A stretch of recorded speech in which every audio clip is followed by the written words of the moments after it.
좋은 교회 와서 말씀 전하게 돼서 영광으로 생각하고요. 항상 이 앞에는 금자리, 은자리, 잠자리 그러잖아요. 예. 근데 요 앞자리가 몇 자리 비었네요. 네. 나중에 오시는 분들은 앞자리에 앉아주시기 바랍니다. 우리 옆 사람과 인사하겠습니다. 왕따가 됩시다.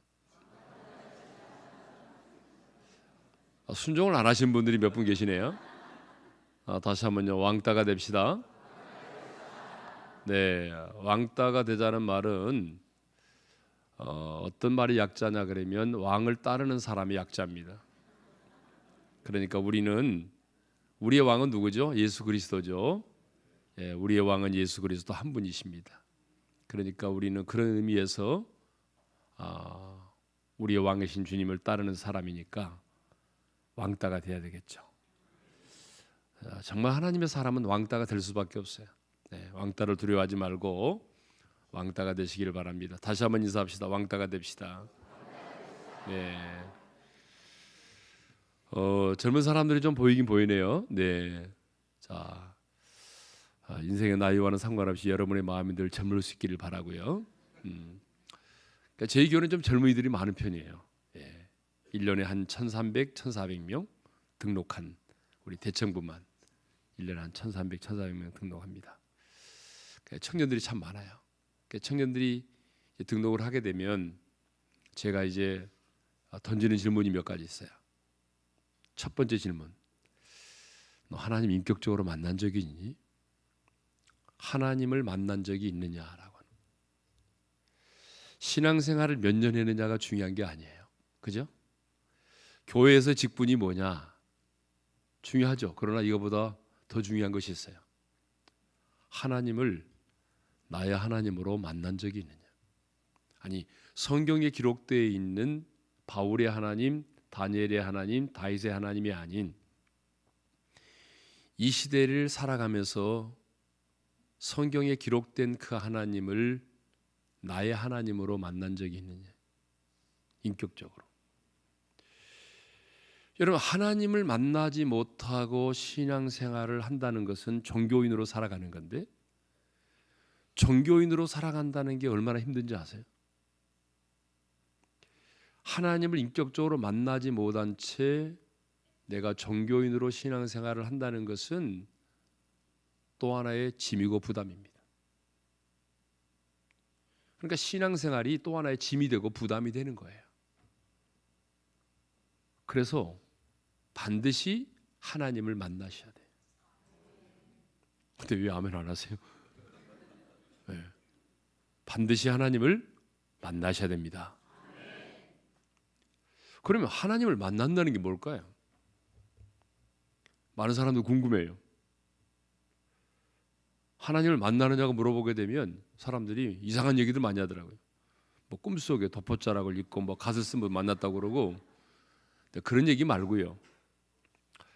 하나님을 정말 만나야 되는데요. 하나님을 만난다는 게 뭐냐 그러면 어떤 신비로운 체험을 하는 것이 아니라 성경에 기록되어 있는 하나님의 말씀을 체험하는 것입니다. 그러니까 히브리서 기자가 말하고 있는 것처럼 의의 말씀을 경험하는 거예요. 여러분, 하나님의 말씀은 문자가 아닙니다. 하나님의 말씀은 영이요 생명입니다. 하나님의 말씀은요 살아 역사예요. 그래서 영이요 생명이다 그러고 할 때 영이라는 말이 무슨 말입니까? 왜 하나님의 말씀이 영일까요? 영은 시간과 공간을 초월합니다. 그러니까 하나님께서 때로는 2000년 전에 4000년 전에 이 말씀을 저자들을 통해서 기록하게 하셨지만 하나님이 그 시대에 모세에게만 주신 말씀이 아니라는 거죠. 하나님이 그 시대에 다니엘에게만 주신 말씀이 아니라는 거죠. 그렇죠? 여러분, 그들에게만 주신 말씀이었다면 성경에 기록될 이유가 없는 거예요.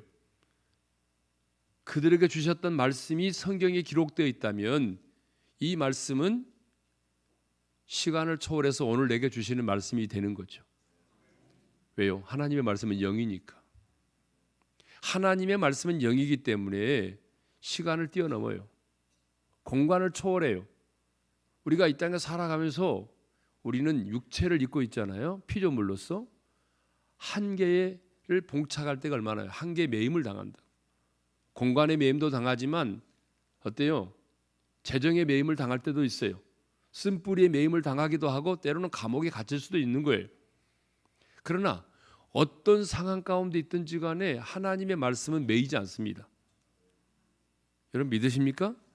말씀은 매이지 않아요. 내가 매임을 당하는 거지 하나님의 말씀은 매이지 않아요.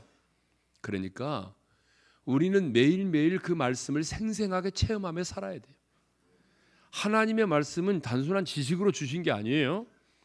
하나님의 말씀은 날마다 우리가 경험하며 살아야 돼요. 자, 예를 들어서 여러분이 오늘 예배를 드리러 오시기 전에 부부싸움을 했어요. 그래 마음이 좀 어때요? 불편해요. 기분이 아주 상했어요. 그런데 내 상황과 환경은 전혀 변한 것이 없는데 이상하죠? 찬양을 드리고 말씀을 받는 순간에 내 상황과 환경은 달라진 게 하나도 없는데 이상하리만큼 하늘로부터 임하는 평강이 있는 거예요. 세상에 줄 수 없는 평안이 임한 거예요. 그러면 여러분은 누구를 만난 거예요? 샬롬, 평강의 하나님을 만난 거예요. 무슨 말인지 알겠죠?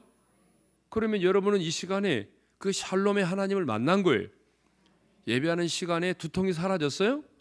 예배하는 시간에 여러분 안에 뭐 두려움이 사라졌어요? 암덩어리가 고침받았어요? 그러면 뭐예요? 여호와 니시 치료하시는 하나님 만난 거잖아요. 그죠? 말씀은 경험하는 거예요.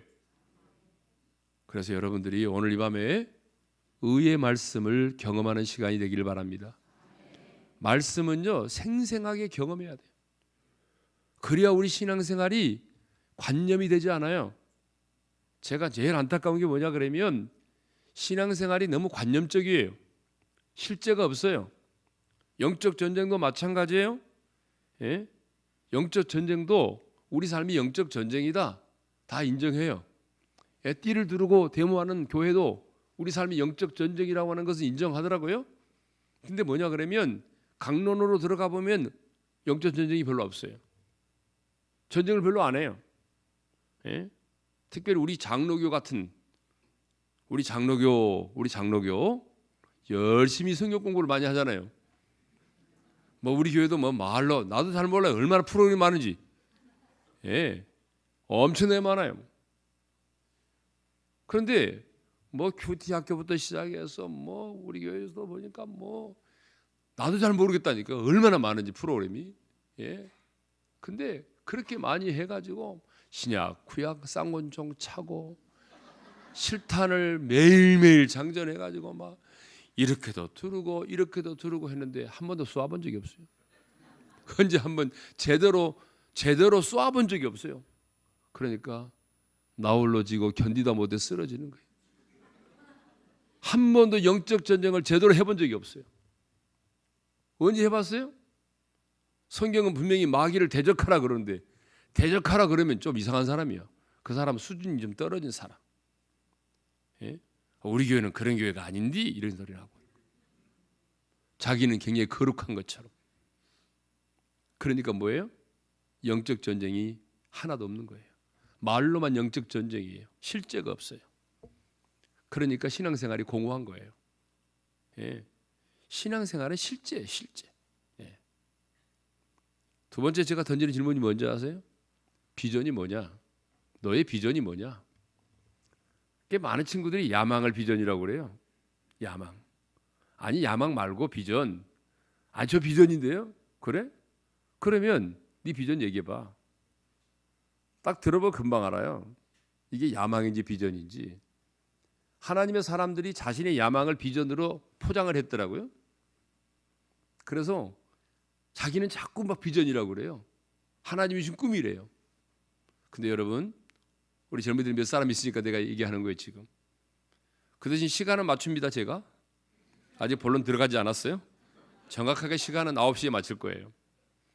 그런데 비전이라고 하는 것과 야망은 어떻게 다르냐 하면요. 비전은 하나님께로 말미암아 주어진 꿈은 예수 그리스도가 살아 숨쉬고 있어요. 내 꿈과 비전 속에 예수 그리스도가 살아 숨쉬고 있으면 비전이에요. 근데 아무리 비전이라고 포장을 해도 야망은 중심이 나예요. 예수 그리스도가 살아 숨쉬지 않아요. 그러면 야망이에요. 그러니까 야망은 결국 사람을 비참하게 만드는 거예요. 높아지면 교만하든지 이루어지지 않으면 비참하든지. 야망은 늘 내 중심이에요. 그런데 하나님이 주시는 비전은요, 어때요? 결국은 하나님의 하나님 되심을 드러내는 데 있어요. 하나님이 하나님 되심을 드러내는 데 있어요. 그래서 여러분, 비전의 사람은요, 비교하지 않아요. 누구처럼 사는 게 비전이 아니라고. 야망의 사람이 비교하는 거예요. 야망은 늘 비교해요. 근데 하나님이 주신 꿈을 가진 자는 절대로 비교하지 않습니다. 왜요? 가장 나답게 살면 돼요. 누구처럼 사는 게 아니에요. 여호수아와 갈렙을 보세요. 동일한 시대를 살았던 사람 아니에요? 동시대 인물이란 말이에요. 동일한 업적을 남긴 사람들이죠. 그죠? 여호수아와 갈렙은 다 아시죠? 그렇잖아요. 그런데 여호수아와 갈렙은 동일한 시대를 살았던 사람이고 동일한 업적을 남겼던 사람이고, 제가 민수기 13장 14장 강의하면서 보니까 어쩌면 여호수아보다 갈렙이 더 믿음이 좋았던 것 같아요. 그런데 모세의 후계자가 누구예요? 여호수아잖아요. 여호수아는요, 지도자가 됐어요. 갈렙은 뭐예요? 이런 걸 가리켜서 낙동강 오리알이라고 그래요. 팽당한 거예요. 우리 인간적으로 생각해 보면 아무것도 없어요. 여호수아는 성경에 여호수아서도 있잖아요. 갈렙서는 없어요. 그런데 그쯤 되면 어떻게 될까요? 그 시대에도 지도자가 여호수아 갈렙이었으니까는 여호수아 뒤에만 사람들이 줄을 섰겠어요? 아니죠. 갈렙도 얼마나 많은 사람들이 뒤에 줄을 서 있었겠어요? 사람들이 가는 곳에는 줄을 섰다고요. 지난번에 보세요. 대통령 선거할 때 보니까 우리 문재인 대통령이 유력한 후보였잖아요. 줄을 그냥 부산까지 다 서서 사람들이. 예? 그렇잖아요. 줄을 서잖아요. 갈렙도 뒤에 줄을 얼마나 많이 서 있어요. 그 사람들이 덕을 보려고. 그러면 갈렙 뒤에 줄을 섰던 사람들이 가만히 있었겠어요? 갈렙, 당신은 바보야? 왜 그러고 있어?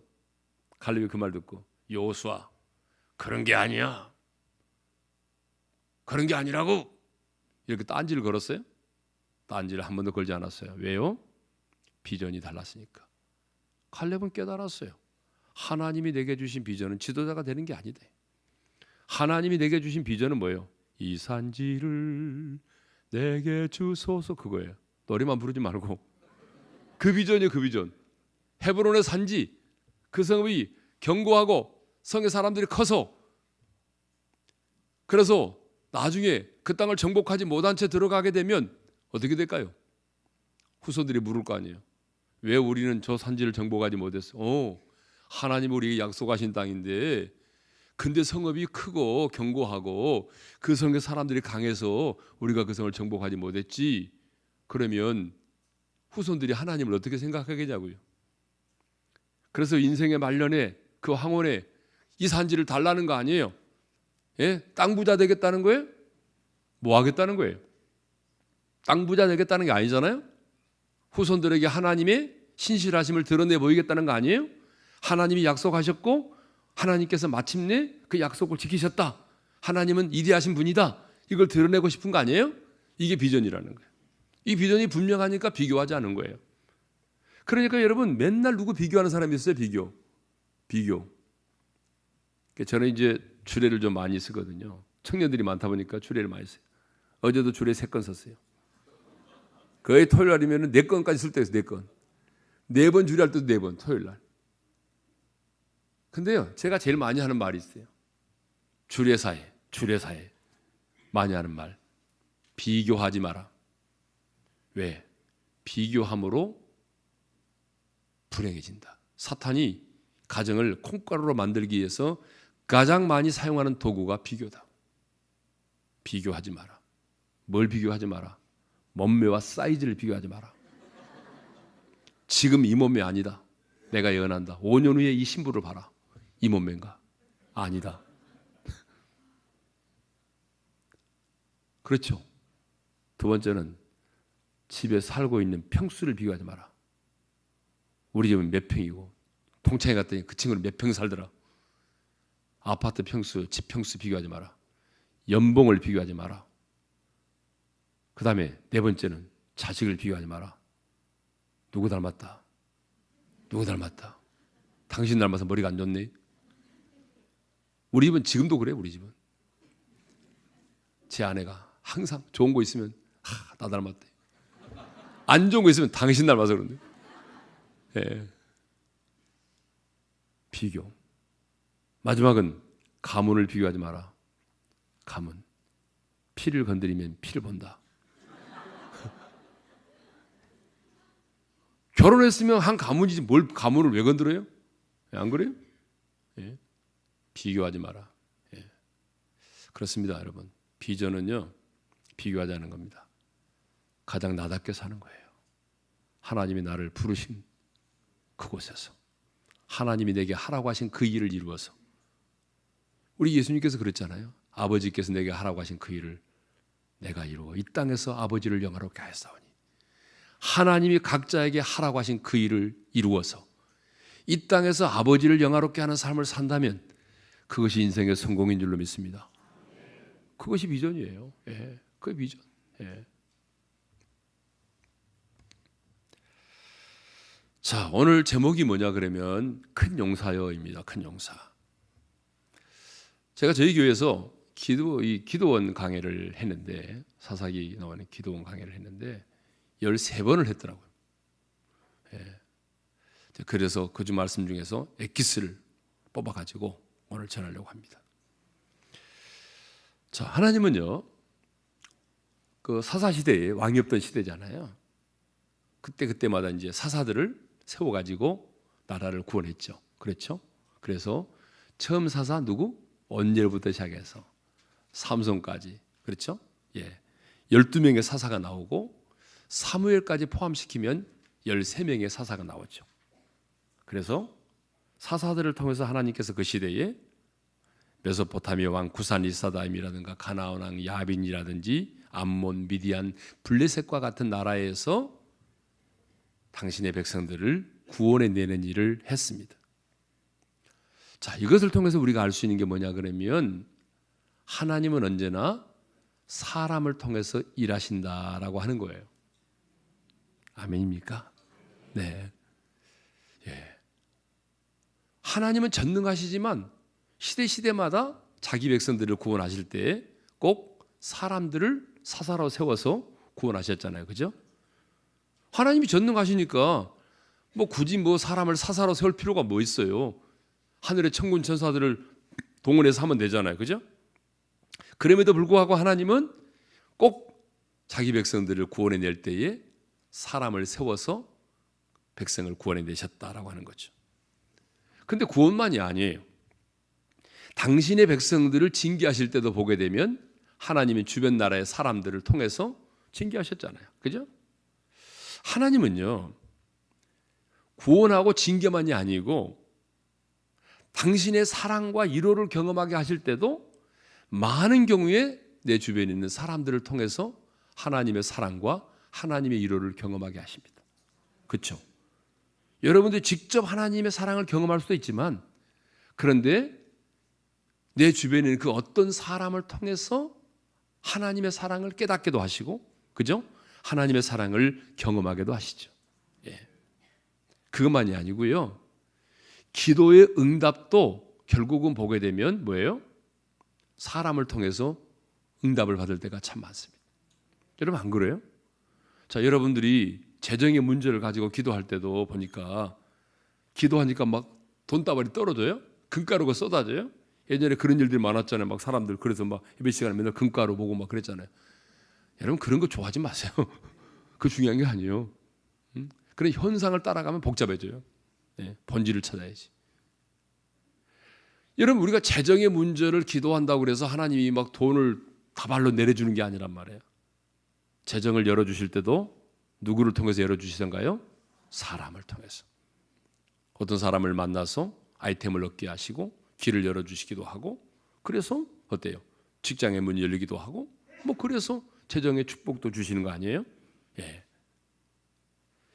여러분, 전도도 마찬가지. 전도도 하나님께서 우리 인간을 구원해 내실 때도 그래요? 전파하는 자가 없이 어찌 들으리요? 그렇죠? 그러니까 선교사님들이 나가서 이렇게 고생해 가면서도 복음 전하고, 우리가 돌에 맞으면서도 복음 전하고, 자존심 상하면서도 기도하면서 복음 전하는 거 아니에요? 그렇죠? 아니, 반응을 좀 보여보세요. 예, 갈수록 반응이 더 떨어지네요. 아, 내가 설교를 못해서 그런가? 내 마음속으로 그런 생각을 했어 지금. 예, 이 배터리 이게 떨어지는 것처럼, 배터리라고 하면 되지, 배럴이라고 그래야지, 배럴이. 네. 네. 여러분, 우리 하나님이 전능하신 하나님이시니까 있잖아요. 하나님께서 전능하신 하나님이시라면 이렇게 막 사람들을 뭐 아프리카까지 보내고 또 돌에 맞고 순교하고 이렇게 할 필요 없이, 하나님이 전능하신 하나님이 이 지구상에 있는 인구들을 전도하려면 한순간에 할 수 있어요. 이렇게 내가 한번 생각해 봤어요. 갑자기 모든 전기가 다 나가는 거예요. 태양이 빛을 잃어버렸어. 그러면 온 우주가 깜깜하죠. 여러분 집에도 깜깜하잖아요. 불이 안 들어오니까, 전기도 안 들어오고. 사람들이 얼마나 놀라겠습니까? 지구에 살고 있는 모든 사람들이 다 놀라겠죠. 한 사흘 동안 깜깜해봐요. 예? 아무것도 안 보이죠. 예. 그럼 사람들 얼마나 놀라겠습니까? 근데 하나님이 갑자기 집에 모니터가 딱 켜지는 거예요. 주님이 나타나시는, 나다 하면서. 그 주님께서 하시는 말씀, 내가 하나님의 아들 예수다. 그런데 2000년 전에 내가 너희들의 죄를 다 뒤집어 쓰고 십자가에서 너희 죄값을 다 지불했다. 그리고 내가 죽음을 이기고 부활했다. 누구든지 나를 믿으면 모든 죄값이 지불되었기 때문에 죄를 용서받고, 내가 사망 권세 이기고 부활했기 때문에 그 생명을 얻고, 그래서 나를 믿는 자는 천국에 간다. 궁금하지? 보여줄까? 천국? 천국에 있는 몇 카트를 딱 보여주는 거예요. 그러나 그럼에도 불구하고 나를 믿지 않은 자는 영원한 지옥의 불못에 떨어질 것이다. 궁금하지? 보여줄까? 그러면서 지옥의 불못에 고통당하는 사람들 딱 보여주는 거예요. 나는 간다. 결정은 네가 해라. 그러면 여러분, 누가 예수를 안 믿을 사람 누가 있겠어요? 누가 안 믿어? 정다운 스가 안 믿어요? 누가 안 믿겠어요? 누가 안 믿어? 예? 조계종 총무원장이 안 믿어요? 안 믿을 사람 아무도 없어요. 그 방법으로 하면. 근데 이렇게 쉬운 방법이 있는데 하나님은 이 방법을 쓰질 않아요. 왜? 하나님이 사람을 통해 일하시기로 작정하셨거든요. 하나님께서 당신의 형상대로 인간을 지으시고 하나님의 대리 통치자로 세우신 이후에 하나님은 이렇게 사람을 통해서 일하시기로 이미 작정하셨거든요. 그러니까 하나님 편에서는 얼마나 답답하시겠어요. 그래서 하나님은 오늘 또 방법을 찾고 프로그램을 찾는 것이 아니라 사람을 찾습니다. 오늘 또 하나님의 관심은 그래서 사람을 찾으시는 거예요. 우리 인간들은요, 방법을 찾고 프로그램을 찾아요. 어떻게 하면 돈을 벌 수 있을까? 우리 인간들은 늘 방법을 찾아요. 목사님들도 어떻게 하면 교회가 부흥할 수 있을까? 프로그램을 찾았다니. 근데 여러분, 내가 목회해 보니까 목회는 프로그램 가지고 되는 게 아니에요. 이게 예? 맨날 프로그램 돌려봐야 거기서 거기요. 프로그램이 되는 게 아니에요. 예. 그래서 하나님은 사람을 찾습니다. 자, 그런데 하나님이 이제 기드온을 사사로 부르셨잖아요, 그죠? 근데 이 부르심에는 특징이 있어요. 그 뭐냐 그러면 하나님으로부터 시작이 되었다라고 하는 거예요. 여러분 읽은 아까 말씀 11절에 보니까 여호와의 사자가 아벳을 사람 요아스에게 속한 오브라에 이르러 상수리 나무 아래 앉으니라. 여호와의 사자가 나타난 거예요. 그렇죠, 기드온에게. 근데 여호와의 사자가 누구죠? 14절을 보게 되면 갑자기 명칭이 바뀌었어요. 여호와께서 그를 향하여 이르시되, 이렇게 바뀌었어요. 여호와의 사자라고 했는데 이번에 여호와께서 이렇게 바뀌잖아요. 그래서 학자들은 이렇게 말해요. 여기 나오는 여호와의 사자는 여호와로 바뀌었는데 여기 여호와는 누구냐? 성육신 하기 이전에 예수 그리스도라는, 인간의 몸을 입고 이 땅에 오시기 전에 예수 그리스도라고 말합니다. 대부분의 학자들이. 그러니까 주님이 찾아오신 거죠. 그래서 주님이 그를 부르셨어요. 여러분, 아브라함도 갈대아 우르에서 우상을 만들어 팔고 있을 때 하나님이 찾아가 부르셨잖아요. 모세도 미디안 광야에서 양떼를 치고 있을 때 하나님 부르셨잖아요. 그죠? 예수님의 제자들도 갈릴리 바다에서 그물을 깃고 있을 때, 아니면 그물을 던져 고기를 잡고 있을 때 부르셨잖아요. 그들만 부르신 것이 아니에요. 저와 여러분도 하나님께서 부르신 거예요. 우리의 구원은 여러분으로부터 시작된 게 아니에요. 하나님이 선택하셨고 때가 참에 하나님이 여러분을 부르신 거예요. 그렇죠? 하나님이 다양한 방법으로 부르셨어요. 그렇죠? 우리를 부르시면 모양이 달라요, 사람마다. 그렇잖아요? 하나님이 아브라함을 부르실 때 다르게, 하나님이 또 성경에 보게 되면 바울을 부르실 때 모습이 또 다르잖아요. 그러니까 어떤 사람은 모태 신앙으로, 모태, 이것도 모태, 저것도 모태, 이 모태 신앙에서 어때요? 믿음의 가정에서 태어나서 부르심을 입은 사람이 있고, 바울처럼 그런 극적인 장면을 통해서 부르심을 받는 사람도 있고, 사업의 실패를 통해서 부르심을 입고, 암에 걸려서 부르심을 받고, 다양하잖아요. 이 진짜 이게 부르심을 받는 모양이 다양해요. 그렇죠? 너무너무 다양해요. 그 간증 들으려면 한이 없어요. 예? 갑자기 생각나는 분이 있는데, 이민교라는 선교사님이 계세요. 이민교. 그분이 한 번 저희한테 왔어요. 제 방에 와가지고 책을 딱 하나 주고 가면서 읽어보라고 그래서 읽어봤더니 너무 재밌어가지고 제가 강단 한번 세웠어요. 이분이 어떤 분이냐면요, 걱정하지 마세요. 8시에 마칩니다. 예, 예, 궁금해하실 것 같아서. 예, 예, 아직 시작하지 않았어요. 이제 시작할 무렵이에요. 근데 8시에 마칩니다. 예. 9시에 마칩니다. 참, 9시. 네. 감사합니다. 예. 네. 예. 그런 게 참 좋아요. 예. 근데 이분이요, 어떤 분이냐면, 온불교, 온광대학교 나왔어요. 온광대학교 나와가지고, 온불교의 이제 목사가 될 사람이죠. 그거는 교무라고 그러던가요? 그러더라고요. 그리고 자기 누나는 온불교의 여전사입니다. 여전사. 이분은 온불교의 목사가 되려고 준비를 다 했던 사람이죠. 그래서 수화도 배우기도 하고, 그래서 이제 목사 받기 전인데 그때도 스님이라고 불렀어요. 그러니까 이분이 설옥도를 갔어요. 설옥도. 한센병에 걸리는 분들 있잖아요. 거기 왜 간지 아세요? 포교를 하러 갔어요. 포교.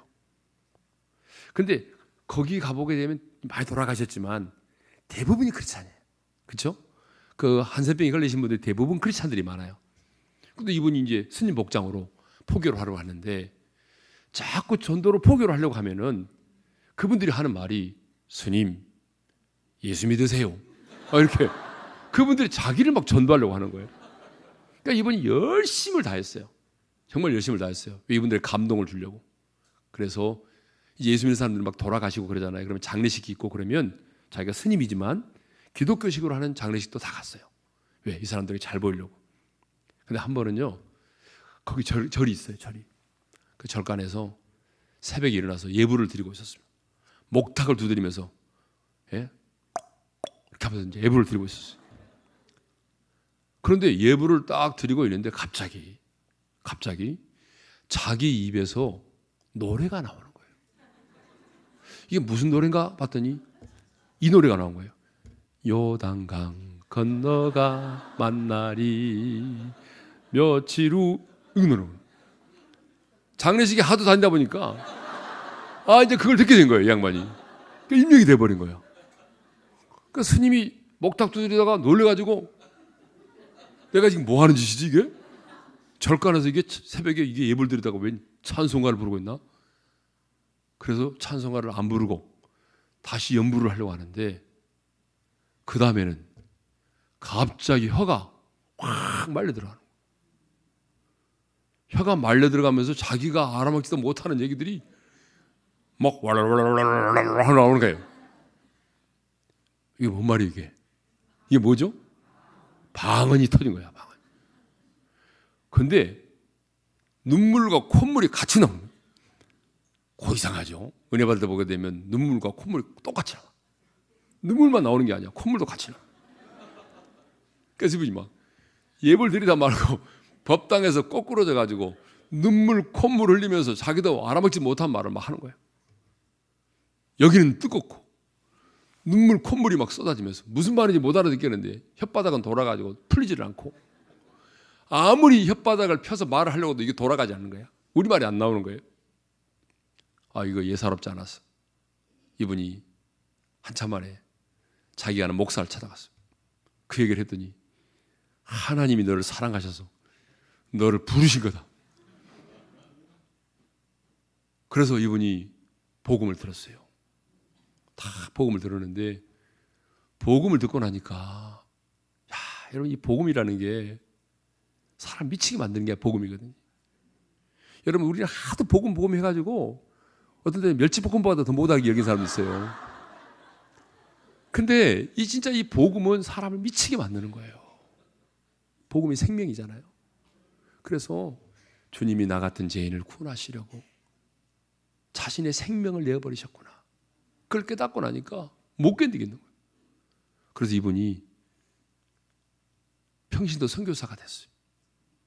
신학도 안 하고, 하나님, 주님이 나를 살리려고 당신의 생명을 주셨는데 그렇다면 나도 내 생명을 주를 위해서 드려야 되지 않겠습니까?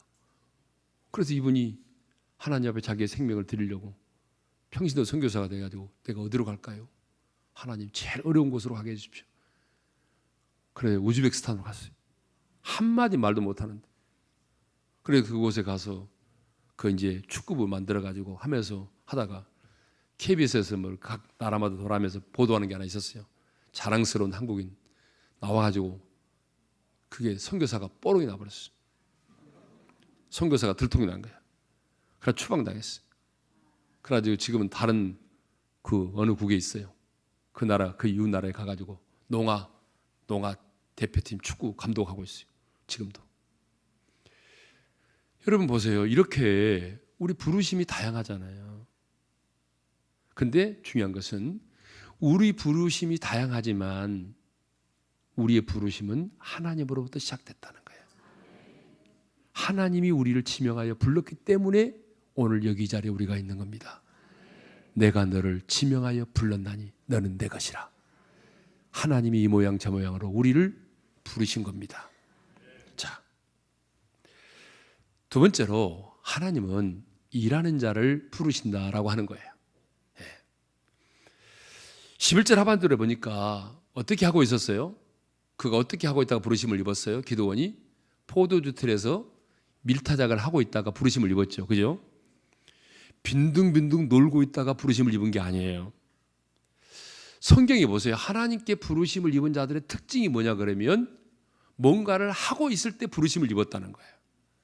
모세도 미디안 광야에서 양떼를 치고 있다가, 다윗도 베들레헴에서 목동으로서 양떼를 치고 있다가, 그렇죠? 아모스도 목자로서 양을 치다가, 엘리사도 12결소를 가지고 밭을 갈다가, 예수님의 제자들도 고기를 잡다가 그물을 깁다가, 사도 바울도 심지어는 예수 믿는 사람을 열심히 핍박하는 일을 하다가,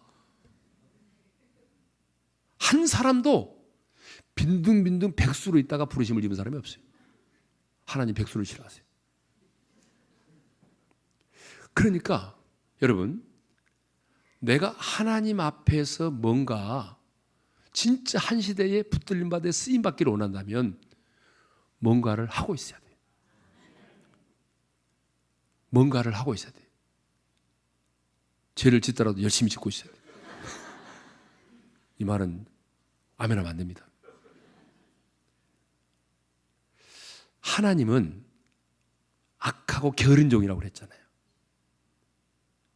여러분, 게으름은 악한 거예요. 일하기 싫거든 먹지도 말라 그랬잖아요.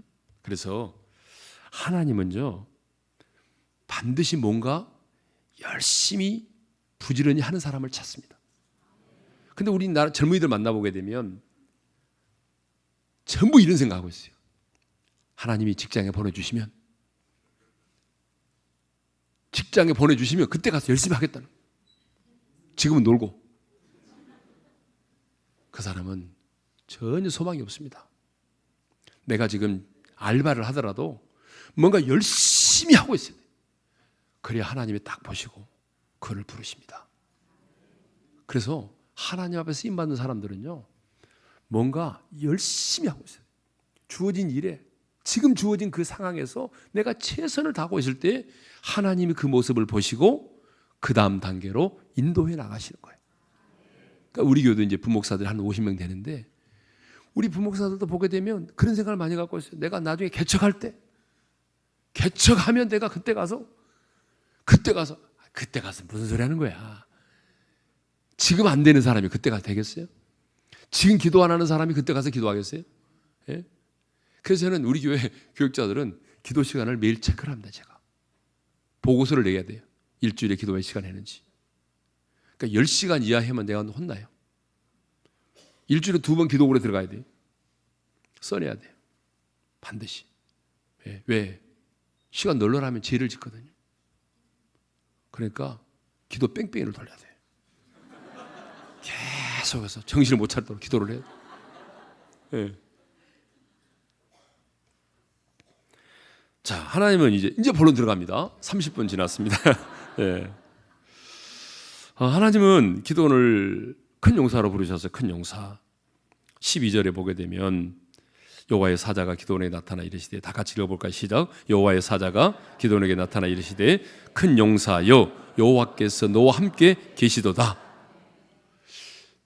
여러분, 하나님께서 기도원을요 큰 용사라고 말씀하셨어요. 큰 용사. 여러분, 큰 용사가 뭐예요? 강한 용사, 강한 힘을 가진 용사라 그런 얘기잖아요. 근데 아무리 묵상하고 또 살펴봐도 기드온은 큰 용사와는 너무나 거리가 먼 사람이에요. 진짜 기드온은 큰 용사는 거리가 먼 사람입니다. 첫 번째 이유가 뭐냐면 그가 하나님 앞에 부르심을 받을 때의 모습이 큰 용사와는 거리가 멀어요. 포도주 틀에서 숨어서 밀타작을 하고 있었다. 밀타작을 하려면, 시골에서 오신 분들 아시죠? 밀타작 하려면 넓고 평평하고 바람이 부는 곳에서 해야 되는 거예요. 그런데 욕조 크기만한 조그마한 곳에 숨어가 가지고 거기서 지금 이렇게 하고 있는 거예요. 왜 그런지 아세요? 미디안 사람들이 그걸 알면은 그것도 빼앗아 가버릴 것 같으니까 숨어서, 미디안의 군대 사람들이 무서워서 숨어서 밀타작을 하고 있는 거예요. 그러니까 어때요? 미디안과 결코 대적해서 싸울 수 있는 용기를 가진 사람이 아니죠. 굉장히 소심하고 겁이 많은 청년이었어요. 두 번째 이유, 계속해서 표징을 구했다는 거예요. 여호와의 사자가 나타났어요. 내가 반드시, 16절에 보니까 내가 반드시 너와 함께하리니 네가 미디안 사람 치기를 한 사람을 치듯 하리라. 읽겠습니다. 다 같이 시작. 여호와께서 그에게 이르시되 내가 반드시 너와 함께하리니 네가 미디안 사람 치기를 한 사람을 치듯 하리라. 이거 어마어마한 말씀을 주신 거예요. 14만 5천 명이 미디안인데, 메뚜기떼와 같은데 그 사람들을 한 사람 치듯 하는데 그러니까 안 믿어지는 거예요. 그래서 믿을 수가 없었어요. 표징을 구하죠. 17절에 보게 되면 만일, 읽겠습니다. 시작. 만일 내가 주께 은혜를 얻었사오면 나와 말씀하신 이가 주 되시는 표징을 내게 보이소서. 내게 말씀하신 분이 하나님이시라는 걸 보여주십시오. 그래 내가 믿겠습니다. 나는 당신을 믿을 수가 없어요. 이렇게 말한 거죠. 그래서 자기 집에 가가지고 고기와 무교병을 가져다가 바위에 올려놓고 그에 국을 부었어요. 그러다 여호와의 사자가 손에 잡은 지팡이 끝을 내밀어서 고기와 무교병에 대니까 하늘에서가 아니라 불이 바위에서 나와서 고기와 무교병을 살랐어요. 여러분 확실한 거잖아요. 예? 그러면 무릎 꿇고 잘못했습니다, 충성하겠습니다, 이 정도는 돼야 되는데 이 친구는 뭐라고 말합니까? 또다시 양털의 표정을 또 구합니다. 양털 한 뭉치를 타작마당에 두리니 만일 이슬이 양털에만 있고 주변 땅은 마르면 주께서 내 손으로 구원하실 줄 내가 알겠나이다. 근데 하나님 그렇게 하셨어요. 그러면 죄송합니다 주님, 제가 잘못했습니다. 그래야 되는데 이것도 우연히 그럴 수도 있지. 우연. 또다시 반대로 이번에 양털만 마르고 주변 땅에는 다윗을 있게 해달라고. 제가 하나님이라면 가만두지 않았습니다. 이렇게 계속되는 표징을 구하는 것을 보게 되면 영적으로도 어린아이죠. 영적으로 어린아이들 표징이잖아요. 예. 세 번째로 두려워해서 밤에 우상을 파괴했습니다. 기드온이 부르심을 받은 그날 하나님께서 기드온에게 말씀하셨습니다. 내 아버지 집에 있는 우상을 제거하라. 그래서 제거합니다. 순종을 하는데 언제 했느냐? 밤에 했습니다. 밤에 한 이유를 27절 하반절에 이렇게 말하고 있습니다. 읽겠습니다. 시작. 그의 아버지의 가문과 그 성읍 사람들을 두려워함으로 이를 감에 낮에 행하지 못하고 밤에 행하니라. 왜 그랬다고요? 왜 밤에 했어요?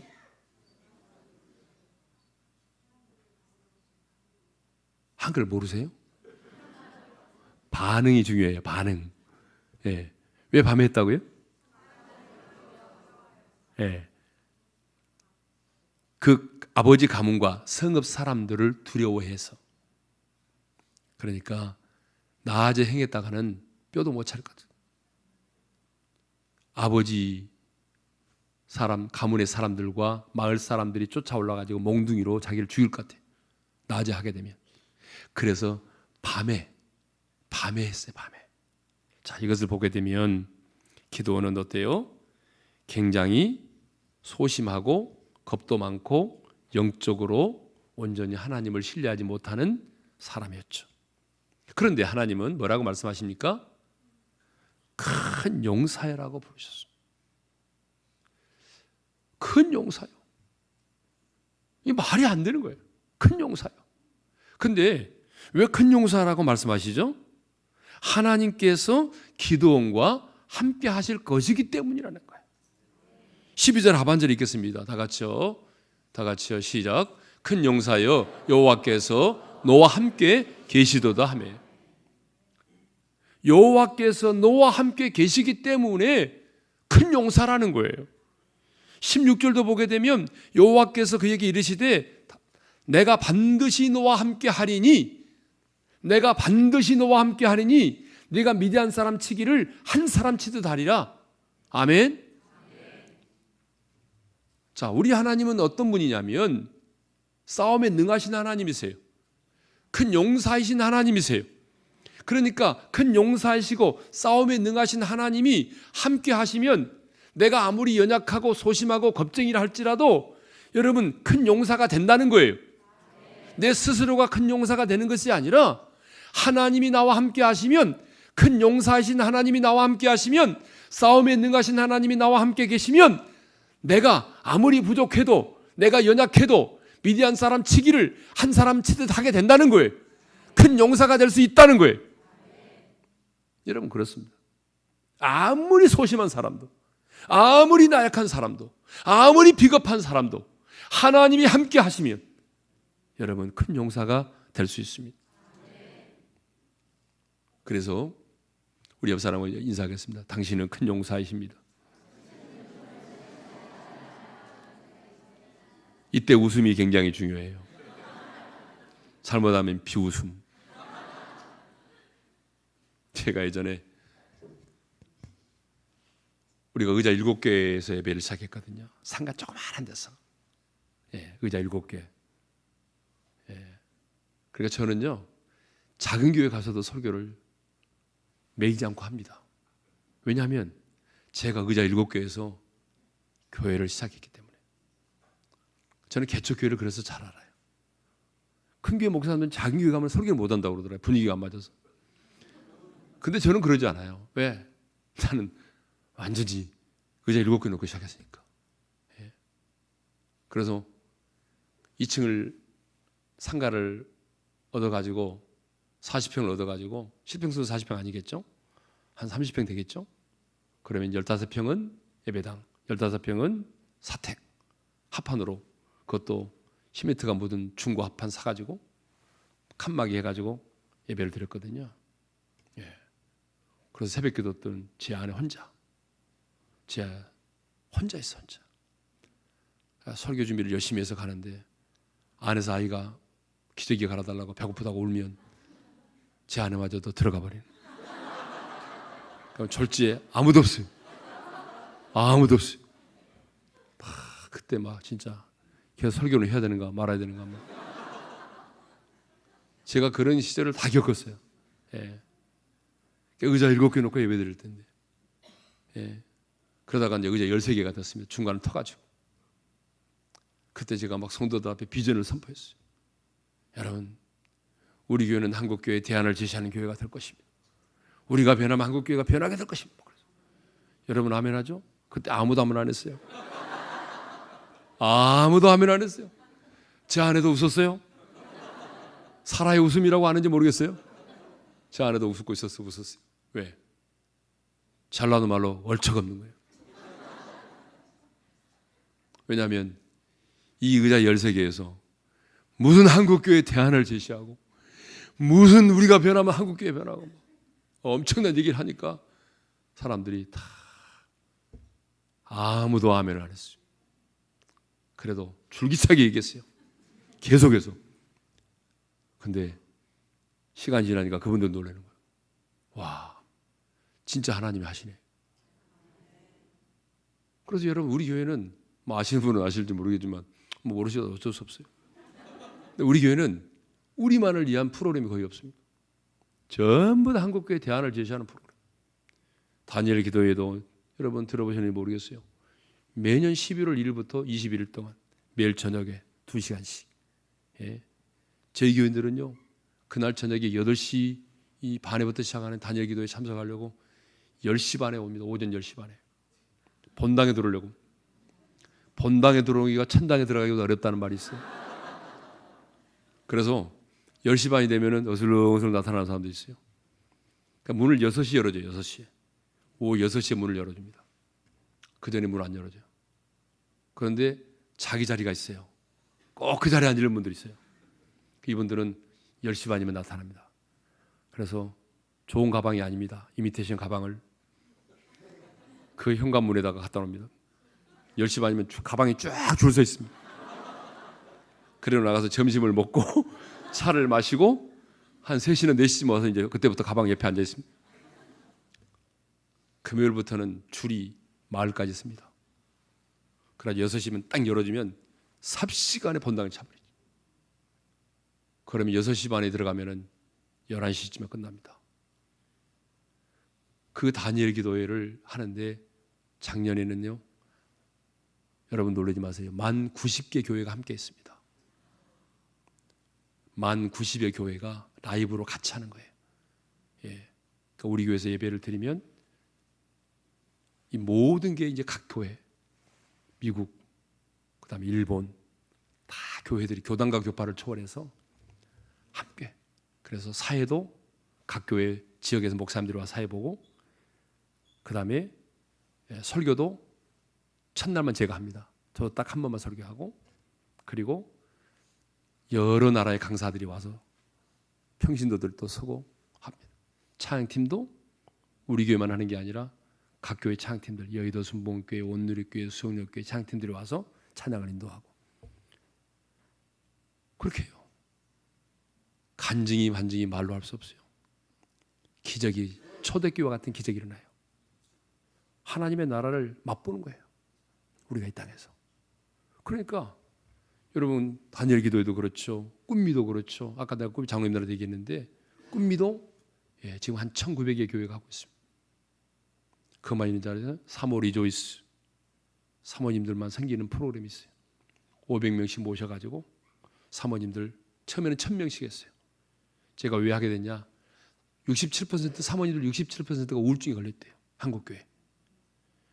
이거 사모님들 67% 우울증이 걸리면 한국교회가 건강한 교회가 될 수 없는데, 그래서 저희 교회는 또 연예인들도 많고 저희 교회는 문화적 컨텐츠가 많아서 심회복 출발이라고 하는 2박 3일 동안 저도 안 잡았습니다만 사모님들 롯데호텔에 주무시게 하면서, 그래서 2박 3일 동안 저희가 프로그램을 진행해요. 너무 사모님들이 오고 싶어 해서 처음에는 3년 안에 못 오겠어요. 근데 그래도 안 되겠어요. 그래서 이제는 한 번 오신 분은 영원히 못하게 했어요.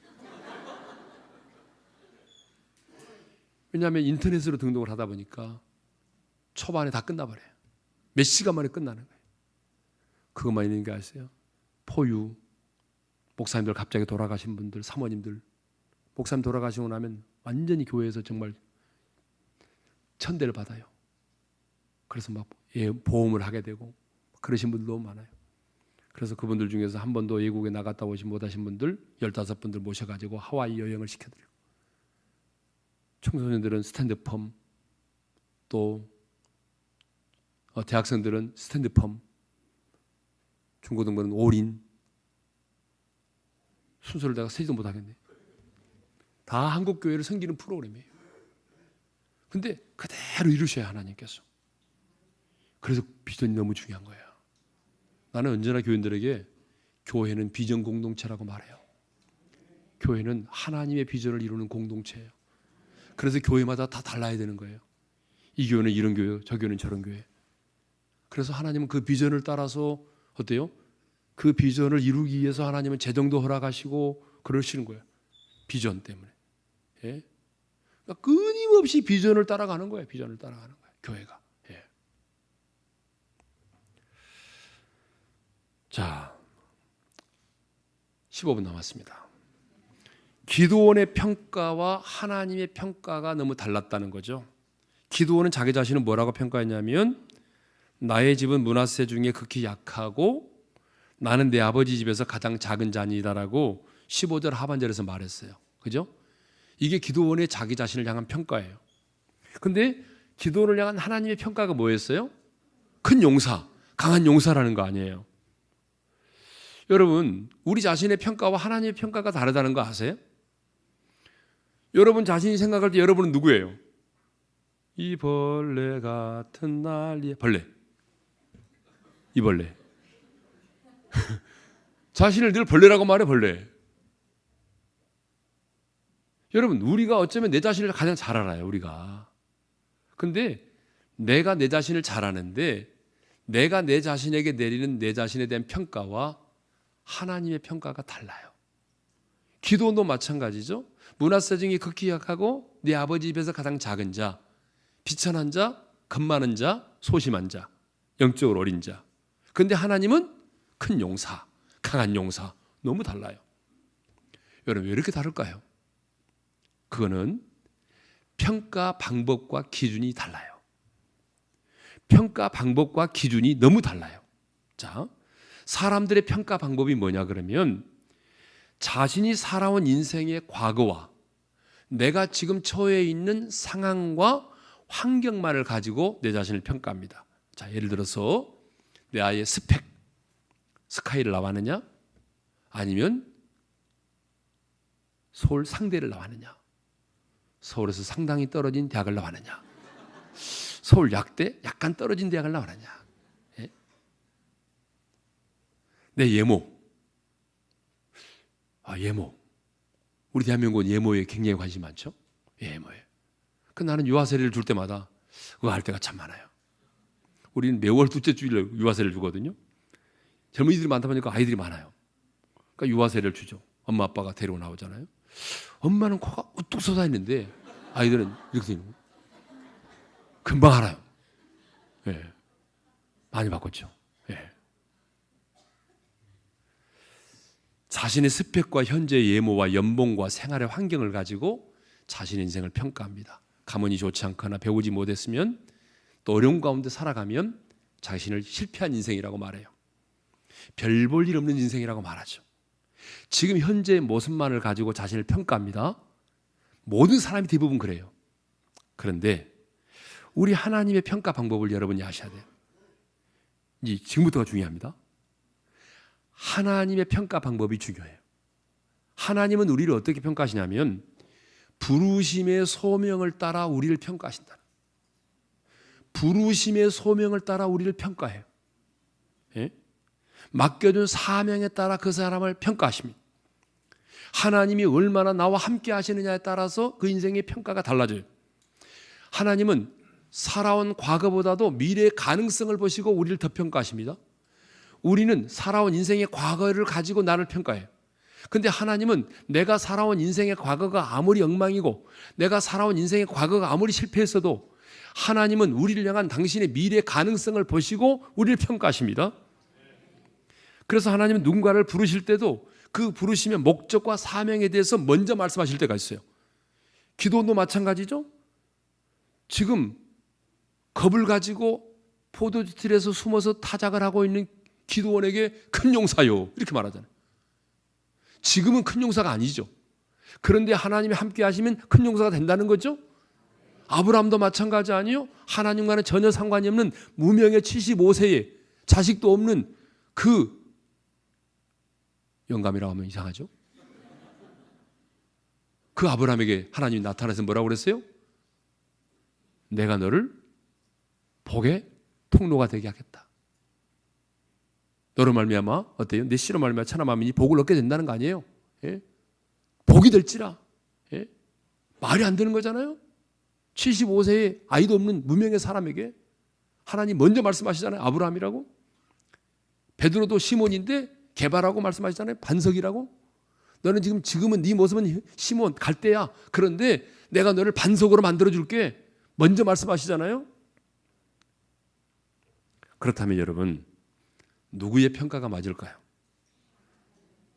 내가 내 자신에게 내린 평가와 하나님의 평가가 다르다면 누구의 평가를 받아들이겠어요? 말은 그러죠. 근데 여러분 돌아가면 다 내 자신에 대한 평가를 받아들여요. 성경이 나에 대해서 뭐라고 말하든지 간에 상관없어요. 내가 지금 돈이 없이고 내가 지금 가난하고 힘들고 어려우면 내 자신에 대한 평가를 받아들여요. 그런데 여러분이 아무리 강한 자라고 그래도 하나님이 비겁한 자라고 그러면 비겁한 자고, 여러분이 아무리 저주받은 사람이라고 생각해도 불행한 사람이라고 말해도 하나님께서 여러분을 향해서 아니야 너는 행복한 사람이야 라고 말하면 여러분 행복한 사람이에요. 응? 기도는 마침내 하나님의 평가를 받아들였죠. 그래서 내가 너와 함께 하리니 너는 큰 용사라 하나님의 평가를 믿었습니다. 그래서 뭐 여러 가지 과정이 있었지만 나중에 어땠습니까? 진짜로 한 사람을 치듯 미디안의 군대를 물리쳤습니다. 여러분 하나님의 평가를 받아들이시기 바랍니다. 그런데 아무리 신앙생활을 오래 해도 사람들이 메뚜기 자아상을 갖고 있다는 거예요. 여러분 이 메뚜기 자아상이 뭐예요? 우리가 민수기 13장 14장에 보게 되면 12명의 정탐꾼들이 40일 동안 가나안을 정탐하고 왔잖아요. 그죠? 그 10명의 정탐꾼들이 보고했잖아요. 악평을 했잖아요. 그들은 우리보다 강하기 때문에 우리가 능히 치지 못한다. 그러면서 스스로 말하기를 뭐라고 말합니까? 민수기 13장 33절에 지금부터는 굉장히 빠른 속도로 가겠습니다. 33절 다 같이 읽겠습니다. 시작. 거기서 네피림 후손인 아낙 자손의 거인들을 보았나니 우리는 스스로 보게도 메뚜기 같으니 그들이 보게도 그와 같았을 것이라. 자기들 스스로가 뭐라고 그랬어요? 메뚜기라고 말합니다. 그들이 그렇게 말한 적이 있어요? 없어요? 없어요. 그들은 오히려 메뚜기라고 말하지 않았어요. 그들은 하나님이 함께 하시는 사람들이 온다는 소식을 듣고, 여러분 여호수아 5장 2장 11절 여호수아 5장 1절에 보게 되면 그 가나안의 여리고성에 살고 있던 사람들, 가나안의 왕들이 하나님의 사람들이 온다는 소식을 듣고 어떻게 된 마음이 녹았고 너희로 말미암아 정신을 잃었다라고 말합니다. 오히려 그들이 벌벌 떨고 있습니다. 마음이 녹아버리고 정신을 잃어버렸대요. 왜? 하나님이 함께 하시는 사람들이 온다는 소식을 듣고. 오히려 하나님은 그들의 마음을 이미 두려움을 줬어요. 가나안의 원주민을 몰아내기 전에 하나님의 사람들을 두려워하는 마음을 이미 심어주었어요.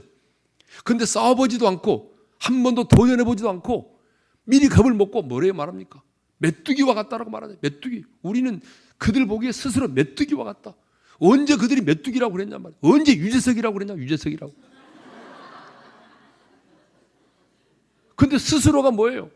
스스로가 메뚜기래. 예? 메뚜기가 뭐예요? 작고 연약하게 보는 거죠. 자신을 보잘것도 없고 가치도 없는 시시한 사람으로 보는 거예요. 그러니까 여러분 항상 메뚜기 자아상을 가지고 있는 사람은 하나님은 안 보이고 문제는 커 보이는 거예요. 자신은 너무 초라하게 보이고 작게만 보이고 문제는 커 보이고, 이게 바로 메뚜기 자아상입니다. 여러분 메뚜기 자아상을 갖게 되면 세상이 커 보이고 문제가 커 보이고 나는 작아 보이고 하나님은 안 보이고, 이게 메뚜기 자아상이에요. 그런데 여러분은 메뚜기가 아닙니다. 옆 사람과 인사합시다. 당신은 메뚜기가 아닙니다. 네. 여러분은 누구죠? 하나님의 자녀예요. 여러분은 행복한 사람이에요. 하나님 말씀하셨잖아요. 이스라엘은 너는 행복한 사람이로다. 너와 같이 구원 얻은 사람이 누구냐? 하나님의 행복의 기준은 구원이에요. 너 구원 받았니? 너 옥탑방에 살아도 구원 받았으면 너는 행복한 사람이야. 그러면 여러분, 우리는 행복한 자로 살아야 되는 거예요. 왜? 하나님이 말씀하시잖아요. 너는 행복한 자라고. 하나님이 말씀하시잖아요. 너는 보배롭고 존귀한 자라고. 하나님이 우리에게 말씀하시잖아요. 너는 보배롭고 존귀한 자라고. 여러분, 예수를 믿으면요, 우리의 인생의 가치가요, 여러분 달라져요. 여러분, 예수 믿고 나면요, 우리 존재 가치가 달라지는데, 자, 그릇들이 있어요. 그릇이 있죠. 금그릇도 있잖아요. 은그릇도 있잖아요. 또 나무 그릇도 있고 질그릇도 있잖아요. 요즘에는 뭐 금수저, 흙수저로 얘기하잖아요. 그런데 어떻게 보게 되면 우린 질그릇과 같아요. 가장 볼품없는 그릇이에요. 기수도 잘나고 떨어지면 바싹 깨져 버리잖아요. 그러니까 내놓을 만한 게 없는 질그릇이에요. 근데 보세요. 그릇은 이렇게 종류가 다양하지만, 그러잖아요. 다양하지만 문제는 아무리 금그릇이라도 있잖아요. 하고 이걸 버려요. 이걸 버렸어요. 그럼 뭐가 되는 거예요? 잿더리라고 하지 말고 재럴이라고 그러세요. 네. 육사는 못 알아들어요. 자, 그러면 아무리 금그릇이지만 뭐예요? 재료리가 되는 거죠. 그죠? 옛날에 시집갈 때 뭐 해가지고 갔어요? 요강. 그죠? 예. 옛날 논요강 있었잖아요. 그죠? 근데 금그릇인데 뭐예요? 거기다가 소변을 보면 뭐예요? 요강이죠. 안 그래요? 그릇은요, 그 그릇이 무엇이냐에 의해서 결정되는 게 아니라 가치가. 그 그릇 속에 무엇이 담겨 있느냐에 따라서 그릇의 가치가 결정되는 거예요. 근데 우리는 질그릇입니다. 저는 질그릇이에요. 예? 그런데 성경에 뭐라고 그랬어요? 우리 안에 보배신 예수 그리스도가 내 안에 계신다는 거죠.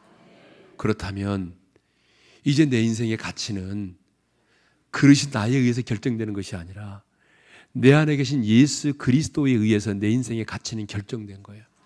그래서 주님이 뭐라고 말씀하십니까? 내가 너를 보배롭고 존귀하게 여기노라. 그런데도 불구하고 하나님, 저는요 국민학교 초등학교 야간 나왔는데요, 이런 분 있어요. 초등학교 야간이 없죠. 나는 가방끈이 짧은데요, 나는 지금도 옥탑방에 살아요. 예? 우리 자식들도 날마다 공부도 되게 못해요. 예? 나는 날마다 소박 먹고 살아간다고요. 가진 것도 없다고요. 실패한 인생이라고요. 이렇게 말하는 하나님의 사람들이 있다니까요. 빨리는 해야 되는데 말이 잘 안 나오니. 이런 분들이 있다는 거예요. 하나님의 평가를 받아들여야죠. 하나님이 뭐라고 말씀해요? 너 그래 맞아, 너 흙수저야, 너 질그릇이야. 그래, 너 알아. 너 가방끈 짧잖아. 너 배운 거 없잖아. 너 연봉 얼마야? 그치? 그런데 중요한 것은 뭐예요? 보배이신 예수님이 내 안에 계신다는 거예요. 그래서 주님이 말씀하십니다. 너는 새롭고 패로운 피조물이라. 이전 것은 지나갔으니 보라, 새 것이 되었도다. 예수 그리스도 안에서 새로 지음받은 피조물이라는 거예요.